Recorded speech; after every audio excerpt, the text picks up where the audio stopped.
Correct. At birthmonth din yun.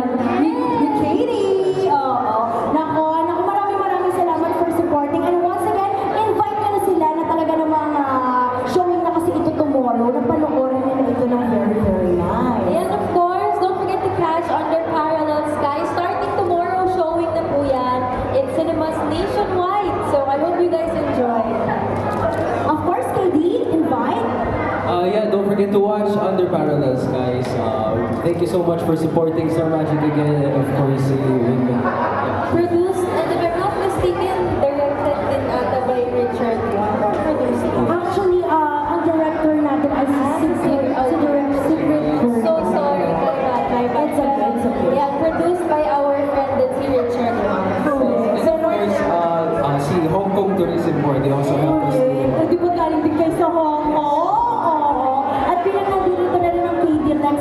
Gusto ko kasi marinig live yung pwede mo... One line lang, pwede na nga. Dali na kasi favorite song ko yun. Ito na yung pagkakataon ko. Kita na natin si Alexa. Ito na yung pagkakataon ko marinig na live yung Philippine Magic. Di ba, KD?